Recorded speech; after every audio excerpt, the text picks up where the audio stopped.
hello friends बरायबाय बडाजोब info official YouTube चेनेलाव दा लाइव प्रुफ आं नोंथांमोन लाना फैबाय मोनसे खोथा खादोंमोन जेब्ला पीएम किसान राङा हाबगोन आं नोंथांमोननो मोनसे भिडिअ खालामबावगोन दा फाइनाली पीएम किसान 17 किस्ति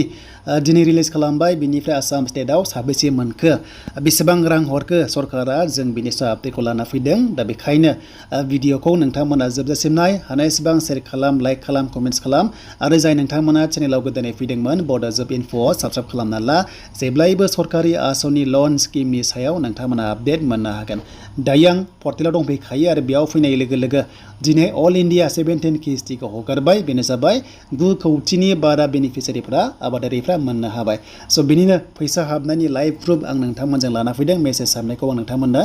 गासैखौबो दिन्थिगोन जे नोंथांमोना बेसेबां रां मोनमारखो बेनि सायाव गोबां कमेन्ट्स खालामदोंमोन गोदान गोजाम नोंथांमोना कमेन्ट्स खालामदो सोर गोदान मोनदों मोनाखै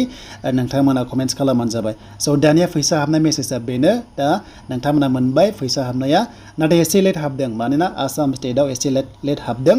बिनिफ्राय अल इन्डिया नालाय एसे टाइम लाखायो बेखायनो एयारटेल पेमेन्ट्स बेंकआव बिनिया 16 किस्ति हाबदों आं बुंखादोंमोन खायसेया 15 मोनगोन खायसे 16 मोनगोन आरो खायसेया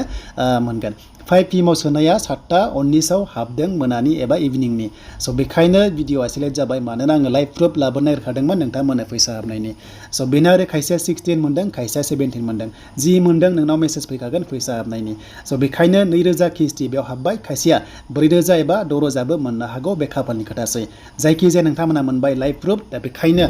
भिडिअखौ नोंथांमोना खनसे लाइक खालामदो दा जायफ्रा एयारटेल पेमेन्ट बेंकआव हाबोना अब्लाथाय मोनसे प्ले स्ट'राव थांनानै एयारटेल पेमेन्ट बेंक एप्लिकेसन दङना बेयाव लगइन खालामबानो नोंथांमोननि फन नाम्बारजों लगइन खालामबानो सेभिंस एकाउन्टआव थांबानो नोंथांमोननि फैसा हाबनायखौ बेयाव मोनगोन प्लास बेनिफ्राय ट्रेन्सफारबो नोंथांमोना खालामनानै लानो हागोन आरो दा जायखिजाया नोंथांमोना मोनथिबाय लाइभ प्रुफ बेनिफ्राय दानिया फैबाय आसाम स्टेटआव साबेसे मोनमारखो बेसेबां रां हरगोन मदि सरकारा आसाम स्टेटनि थाखाय एबा बेनिफिसियारिफोरनि थाखाय बेसेबां रां खरसा खालामखो आसाम स्टेटआव जों बेखौबो दायो लाइभ प्रुफ नायनोसै स' बेखायनो जों फैबाय चिफ मिनिस्टार बिथाङा टुइट खालामदों जे 350 कौटि रांखौहाय ट्रेन्सफार खालामबाय आसामनि थाखाय आरो आसामाव बेनिफिसियारिया जाबाय गासै